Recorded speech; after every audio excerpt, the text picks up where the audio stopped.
बहुत बहुत धन्यवाद।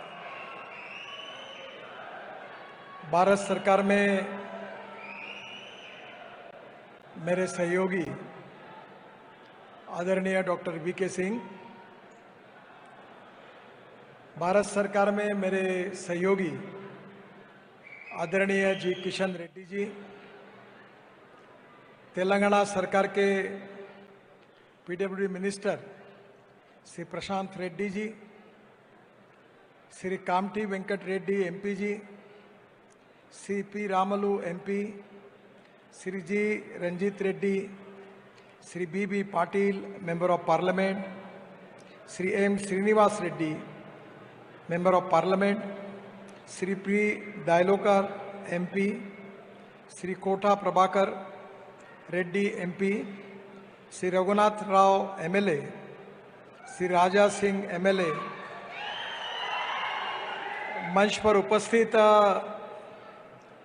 सभी सम्माननीय मंत्रीगण, विधायकगण, सांसदगण, अगर किसी का नाम अगर गलती से रह गया तो मुझे माफ करिए क्योंकि मुझे पता नहीं है सबके नाम।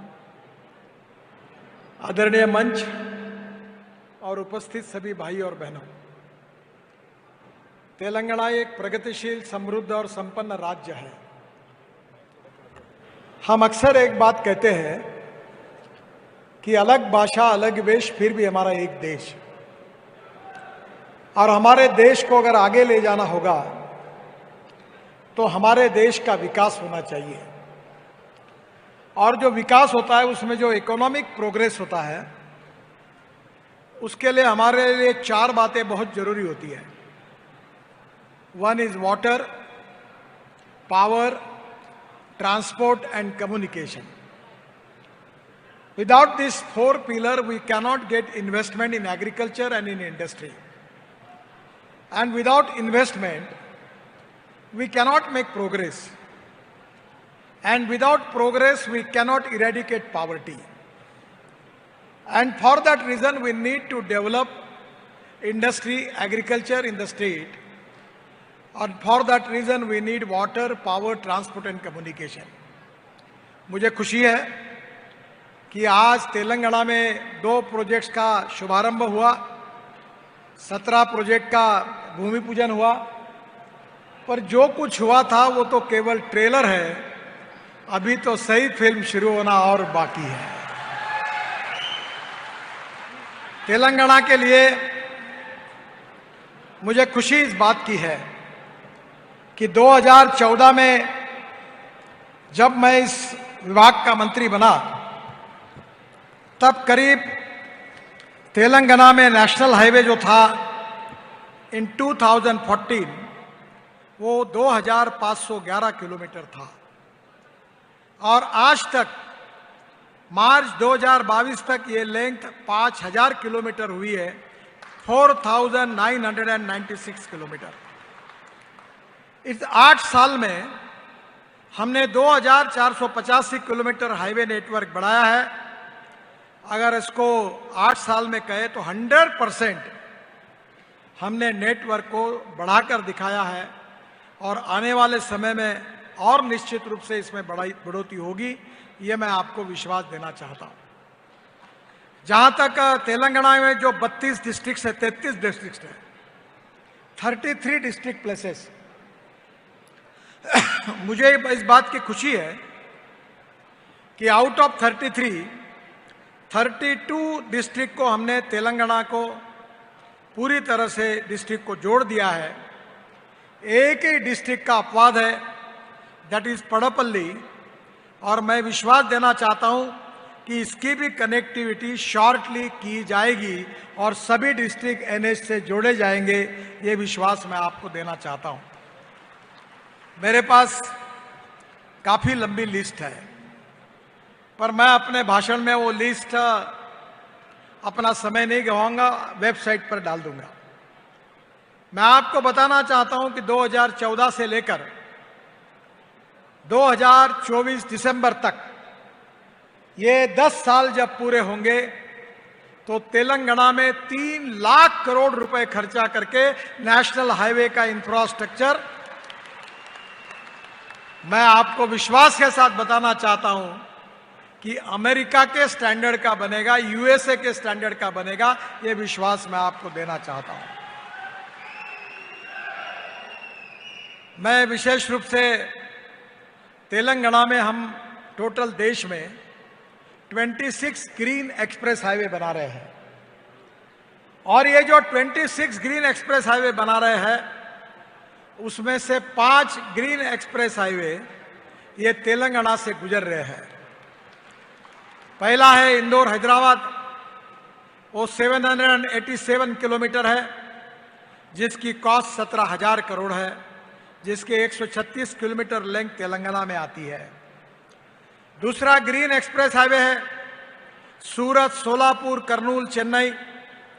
ये इस हाईवे की कीमत करीब 50,000 करोड़ रुपए है, और तेलंगाना से इसमें 78 किलोमीटर लेंथ जाती है। ये भी आप तेलंगाना के लिए बहुत उपयोगी होगा, क्योंकि नॉर्थ और साउथ को जोड़ने वाली ये लिंक होगी। अभी पंजाब, हरियाणा, उत्तर प्रदेश, राजस्थान, गुजरात, जम्मू, हिमाचल, उत्तराखंड, हिमाचल से पूरा ट्रैफिक जो साउथ में आता है वो मुंबई आता है, मुंबई से पुणे जाता है, और पुणे से कोल्हापुर और पुणे से सोलापुर होकर साउथ की तरफ आता है। पर ये पूरा ट्रैफिक अब दिल्ली मुंबई एक्सप्रेस हाईवे से आएगा, और दिल्ली मुंबई एक्सप्रेस हाईवे देश का सबसे बड़ा हाईवे, जिसका काफी काम पूरा हुआ है, जो 1 लाख करोड़ का देश का पहला हाईवे है, जिसमें अभी मैंने गाड़ी चलाई थी 180 किलोमीटर प्रति घंटा। और इस हाईवे से दिल्ली से मुंबई 12 घंटे में आएंगे, और इसलिए सूरत में ही इस हाईवे को कनेक्टिविटी होगी। सूरत से नासिक, नासिक से अहमदनगर, अहमदनगर से सोलापुर, और सोलापुर से कर्नूल और चेन्नई। ये बीच में तेलंगाना से भी निकल के जाएगा, और आज हैदराबाद के लिए, त्रिवेंद्रम के लिए, कोचीन के लिए, बेंगलोर के लिए, मैंगलोर के लिए, और इतना ही नहीं तो चेन्नई के लिए डिस्टेंस करीब 250 किलोमीटर कम हो जाएगा दिल्ली से, और जिससे लॉजिस्टिक कॉस्ट कम होगी और इस क्षेत्र में डेवलपमेंट होगी। हैदराबाद से विशाखापट्टनम, ये 222 किलोमीटर का 6,000 करोड़ रुपए खर्चा करके 164 किलोमीटर हाईवे हम बना रहे हैं, और मुझे विश्वास है कि ये हाईवे जो है, इससे विशाखापट्टनम में जो डिस्टेंस है आज जितना लग रहा है, उससे आधे समय में विशाखापट्टनम पहुंचेंगे। मैं आपको नागपुर से विजयवाड़ा, ये भी करीब 12,000 करोड़ का हाईवे है, जिसमें तेलंगाना में 405 किलोमीटर इसकी लेंथ है, और करीब 13,000 करोड़ तेलंगाना में इस पर खर्चा हो गया। हैदराबाद से रायपुर, ये 330 किलोमीटर है, इसकी कीमत 9,000 करोड़ रुपए है, और इसकी भी तेलंगाना के प्रोग्रेस में इसका बहुत बड़ा उपयोग होगा। अगर यही हाईवे की कीमत अगर निकालते हैं तो ये करीब 70,000 करोड़ रुपए है, और इसमें निश्चित रूप से तेलंगाना के विकास के लिए इसका काफी बड़ा उपयोग होगा। मैं विशेष रूप से इस हाईवे के साथ हमारे स्टेट गवर्नमेंट को और एक अनुरोध करूंगा कि आज हम हैदराबाद के लिए रिंग रोड बना रहे हैं। माननीय मुख्यमंत्री जी, हमारे सभी सांसद किशन जी लगातार मुझे आग्रह करते रहे, और ये रिंग रोड को मैंने मंजूरी दी है।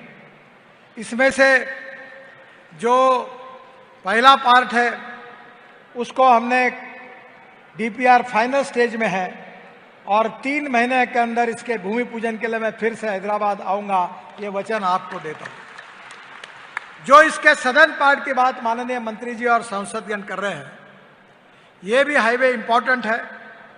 इसके लिए जो प्रिंसिपल पहले हाईवे के लिए हैदराबाद रिंग रोड के लिए तेलंगाना सरकार ने मान्य किया था, उसी के आधार पर उन्होंने लैंड एक्विजिशन का 50% हिस्सा देने का मान्य किया है। मैं दिल्ली जाकर पॉजिटिवली कंसीडर करके उसको भी मंजूर करूंगा, ऐसा विश्वास उनको देता हूं। एक मेरी रिक्वेस्ट है कि यह हाईवे जब बन रहा है तो स्टेट गवर्नमेंट से मेरा अनुरोध है कि इस हाईवे के बाजू में प्लान सिटी बनाइए। इंडस्ट्रियल क्लस्टर बनाइए, लॉजिस्टिक पार्क बनाइए, आप जमीन एक्वायर करिए। एनएचआई भी लॉजिस्टिक पार्क बना रहा है और इसके कारण निश्चित रूप से आपको भी इसका बहुत बड़ा उपयोग होगा। मुझे याद है कि हमारे देश में पानी की समस्या जो है ये हमारे कुछ राज्यों के लिए बहुत ज़्यादा है। राजस्थान, गुजरात, महाराष्ट्र, कर्नाटक, तेलंगाना, तमिलनाडु, छत्तीसगढ़, मध्य प्रदेश, ओडिशा, तमिलनाडु, इन राज्यों में पानी की बहुत दिक्कत है। और महाराष्ट्र और कर्नाटक के सीमा पर एक कालेश्वरम करके बहुत बड़ा डैम बन रहा है, काफी उसका काम हुआ है। जब मैं वाटर रिसोर्सेस मंत्री था तब मैंने महाराष्ट्र सरकार के साथ बैठकर और मेरे डिपार्टमेंट से सभी प्रकार की अनुमति मैंने रिट्रोस्पेक्टिव इस प्रोजेक्ट के लिए दी और मुझे खुशी है कि ये डैम कालेश्वरम के कारण हैदराबाद की भी पानी की समस्या को सुलझाया गया है। मेरा विश्वास है कि हमारे वाटर कंजर्वेशन प्रोग्राम में जो रोड बना रहे हैं, रोड के बाजू में जो नदी नालियां लगते हैं उसका खोलीकरण, रुंदीकरण अगर किया जाएगा और वो मटेरियल अगर रोड में यूज करने के लिए अनुमति मिलेगी तो निश्चित रूप से वाटर कंजर्वेशन का काम बहुत बड़ा होगा। दौड़ने वाले पानी को चलने के लिए लगाओ, चलने वाले पानी को रुकने के लिए लगाओ और रुके हुए पानी को जमीन को पीने के लिए लगाओ। गांव का पानी गांव में, खेत का पानी खेत में और घर का पानी घर में। हमने ऐसे काफी बड़ा काम हमारे डिपार्टमेंट में वाटर कंजर्वेशन में किया है। महाराष्ट्र सरकार ने इसका ऑर्डर निकाला है। मैं कर्नाटक की सरकार को यह अनुरोध करूंगा कि इतने बड़े रोड बन रहे हैं और बनते बनते इसी प्रकार का महाराष्ट्र सरकार जैसा ऑर्डर आपने निकाला तो कर्नाटक में पानी की समस्या का भी समाधान आपको मिल जाएगा। किसानों के खेत को पानी मिलेगा और गांव के लोगों को पीने की पानी की समस्या को भी हम सुलझा सकेंगे। तो मैं निश्चित रूप से कहूंगा कि इसके लिए भी वो जरूर सहयोग करें। आज वह दो इम्पोर्टेंट बातें हुई है कि एलबी नगर मलकापुर NH 65 ये 12 लेन रोड है और इसमें 22.5 किलोमीटर 6 लेन मेन कैरिज वे है एंड 6 लेन सर्विस रोड है। एलबी नगर से मलकापुर NH 65 हैदराबाद सिटी, अब हम इसके लिए जो शुभारंभ आज कर रहे हैं यह हैदराबाद की जनता के लिए विशेष रूप से एक बहुत बड़ी भेंट है।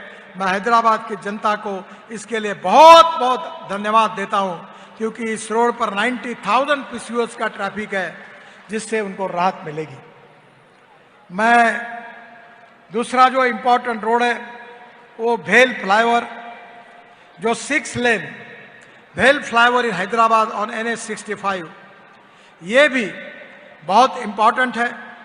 इसके ऊपर 1,52,492 PCOs है। मैं हमारे इंजीनियर्स को सुझाव दूंगा कि उनने टेंडर निकाला है, शायद दिया है, पर इतने PCOs के ऊपर अभी मैंने नागपुर में बनाया है, नीचे में रोड, ऊपर में फ्लाईओवर, उसके ऊपर में मेट्रो। अभी हम चेन्नई में और पूना में बना रहे हैं कि नीचे में 8 लेन रोड, फिर फर्स्ट लेवल पर 6 लेन फ्लाईओवर, फिर सेकंड लेवल पर 6 लेन फ्लाईओवर, फिर उसके ऊपर में मेट्रो। तो ये इतना बड़ा ट्रैफिक है, उसको देखते हुए इसको डिजाइन को री एग्जामिन करिए और आवश्यक होगा तो एक ही पिलर पर डबल लेयर का अगर फ्लाईओवर बनना आवश्यक होगा तो बनाइए ताकि अगले 50 साल तक हमारे हैदराबाद के लोगों को किसी प्रकार की दिक्कत ना हो।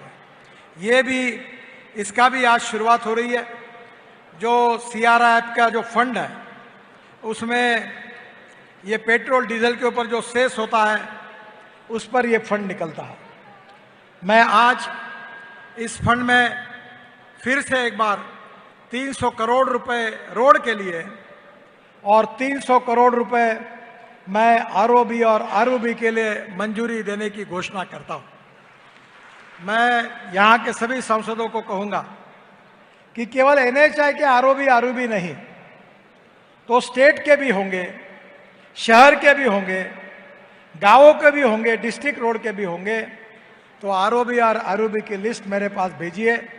मैं 300 करोड़ के मंजूर करके दूंगा और आने वाले 5 साल में 2000 करोड़ के आरओबी मैं केवल इसी हेड के अंदर आपके तेलंगाना में बना कर दूंगा। ये भी मैं उनको विश्वास देता हूँ। जहाँ तक मुख्यमंत्री जी ने मुझे ये 6 लेन हैदराबाद विजयवाड़ा के बारे में कहा था, already honourable MP Shri Komathi Reddy Venkat Reddy ji, इन्होंने भी मुझे बताया, उसकी मीटिंग भी हुई, जीएमआर के साथ बात भी हुई है, 2 मीटिंगें भी हुई है। ये बहुत इम्पॉर्टेंट है, बहुत एक्सीडेंट इसके ऊपर होते हैं। पार्लियामेंट में भी मैंने जवाब दिया है। मैं निश्चित रूप से नजीक समय में मैं इसके ऊपर सोल्यूशन निकालूंगा, ये वचन आपको देता हूँ।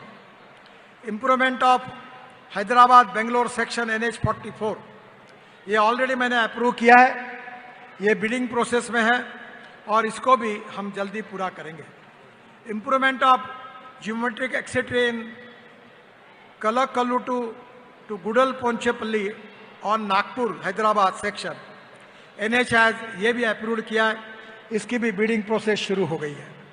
Upgradation of existing 4 lane highway and service road and 6 lane highway with service road, ये Gundla Pochampally to Bowenpally NH44 Nagpur Hyderabad section, ये जो रिक्वेस्ट मुख्यमंत्री जी ने और आपके एमपी ने जी की है, ये प्रोजेक्ट हैज़ बीन अवार्डेड इन मार्च 22 और इसका भी काम शुरू हो जाएगा। जहाँ तक हमारे किशन रेड्डी जी ने जो लैंड एक्विजिशन के बारे में मुझे कहा था, मुनिंगपल्ली विलेज कुसुमंची मंडल खम्मम डिस्ट्रिक्ट में, as per his request acquisition for the proposed wayside amenities has been dropped. Request to change the proposed alignment of NH63 through Thimpur village, Mandamari Mandal, Mancherial town and Wempley village of Hazipur Mandal, Mancherial district. ये DPR जो stretch is under progress है and the alignment of the stretch is yet to be approved by Land Acquisition Committee NHI. Due consideration to the site requirement option available, traffic study कर रहे हैं, इसमें भी हम ध्यान दे रहे हैं। बाकी सभी एमपीज के मेरे पास काफ़ी मांगे मैंने पूरी की है, उसके लिए हमारा समय बचेगा। मैं सभी एमपीज को आश्वासन देना चाहता हूं कि I am very much positive, I always trying my level best to resolve the issues. और ये कोई मेरी संपत्ति थोड़ी है, ये पैसा आपका है, भारत की जनता का है, आपका उसके ऊपर अधिकार है। अगर मैं आपके लिए अगर अच्छा काम कर सकता हूं तो it is a great pleasure and pride for me. तो मैं निश्चित रूप से आपकी सभी पत्रों को मैंने लिया है, मैं बहुत उसका अच्छी तरह अध्ययन करूंगा और बने तक आपने बताई हुई सभी आपके मांगों को मैं पूरी करके दूंगा, यही विश्वास आदरणीय मंत्री जी और एमपीज को देता हूं। रिंग रोड के बारे में नॉर्दर्न पार्ट का जो है उसका डीपीआर शुरू है और सदर्न पार्ट जो है वो भी इम्पॉर्टेंट है, उसके बारे में मैं कह चुका हूं। निश्चित रूप से हैदराबाद आईटी के दृष्टि से हमारी वर्ल्ड स्टैंडर्ड की सिटी है।